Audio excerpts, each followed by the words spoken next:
बेटा अब हम नेक्स्ट थ्योरम कर रहे हैं सर्कल्स चैप्टर में से। The lengths of tangents drawn from an external point, external mean बाहर से कोई पॉइंट से टेंजेंट जो है to a circle are equal. जो लेंथ्स होंगी टेंजेंट्स की वो दोनों बाहरी पॉइंट से, बाहर वाले पॉइंट से, एक्सटर्नल पॉइंट से इक्वल होंगी। अब टेंजेंट क्या होती है? जो सर्कल को एक पॉइंट पे टच करे वो क्या होती है? टेंजेंट। मैंने एक सर्कल ड्रॉ कर दिया है और यहाँ बाहर ओ इसका रेडियस आ गया, सेंटर आ गया, सॉरी ओ सेंटर है, एंड पी जो है वो इसका एक बाहर एक्सटर्नल पॉइंट है। ठीक है, पी से एक पी क्यू मैंने एक टेंजेंट ड्रॉ की जो सर्कल को एक पॉइंट पे क्यू पे टच कर रहा है, और इसी तरह से पी आर पे मैंने यहाँ पे एक जो है सर्कल को टेंजेंट ड्रॉ की है जो आर पे सर्कल को टच कर रहा है। अब मैं इनको ज्वाइन कर दूंगी O Q and O R को। ये हम कंस्ट्रक्शन में डालेंगे, जो जो हम एक्स्ट्रा कर रहे हैं ना वो सारा कंस्ट्रक्शन में ही आएगा।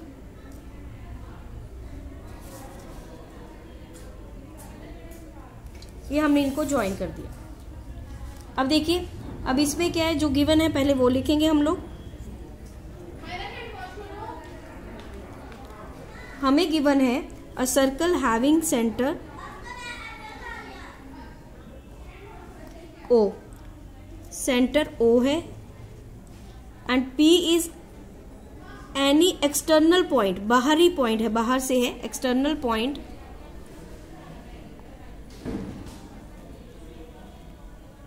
आउटसाइड द सर्कल ना, एक्सटर्नल का मतलब ही यही होता है।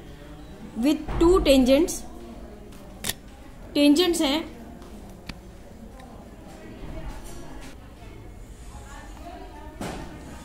टेंजेंट्स को ऐसे भी लिख सकते हैं। टेंजेंट्स कौन कौन सी है? P Q and P R, P Q and P R. Now देखो ये जो हमें गिवन हो गया, देन हमें टू प्रूव क्या करना है? To prove P Q is equal to P R. Length of tangent, tangent की जो लेंथ है drawn from external point that is P to a circle, P Q और पी आर इक्वल। ये equal है, हमें प्रूव करना है। P Q is equal to P R, ये हमें प्रूव करना है। नाउ हमने कंस्ट्रक्शन जो करी है वो लिख देते हैं।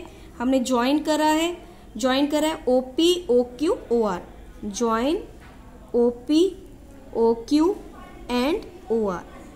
नाउ अब हम प्रूफ स्टार्ट करते हैं। प्रूफ के लिए देखो बेटे, सबसे पहले जो है ओ क्यू क्या है? रेडियस है, और पी क्यू क्या है? Tangent to the circle, because O Q is radius and P Q is tangent to the circle. Tangent है किस पे? To the circle.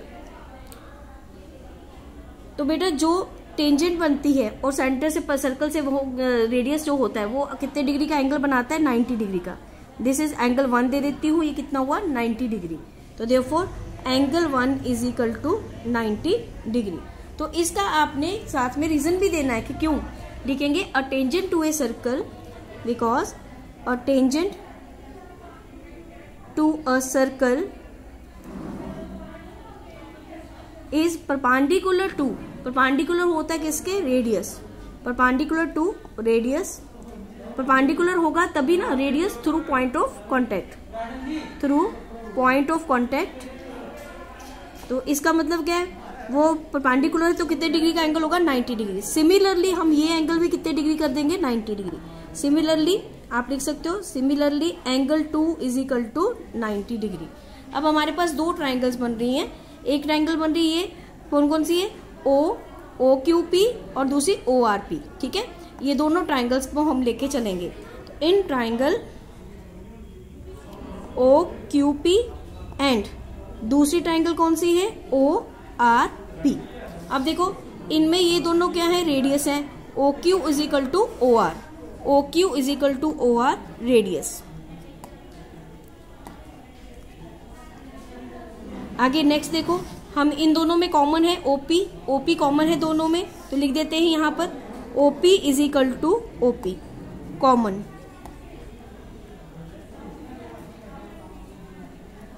नेक्स्ट देखो एंगल, एंगल 1 और एंगल 2 दोनों कितने हैं? 90 डिग्री के। एंगल 1 और एंगल 2 भी इक्वल होंगे। Angle 1 is equal to angle 2, each 90 degree. तो देखो तीनों आ गए हमारे पास। तो ये तीनों जो है आरएचएस बनती कॉन्ग्रेंसी, कौन सी बनती है? आरएचएस कॉन्ग्रेंसी से ये दोनों ट्राइंगल जो हैं वो क्या होंगे? सिमिलर कॉन्ग्रेंट होंगे। Therefore triangle O Q P is congruent to triangle O R P. तो आपको रीजन देना है साथ में यहाँ पे, तो लिखोगे बाय RHS कॉन्ग्रेंसी। तो फिर क्या होगा, अगर RHS कॉन्ग्रेंसी कॉन्ग्रेंट है तो उनकी साइड्स भी क्या होंगी, इक्वल होंगी। तो साइड्स हम कौन कौन सी ले रहे हैं, ट्रायंगल में PQ और PR जो हमें प्रूव करनी थी। Therefore PQ is equal to PR CPCT। That's all बेटा।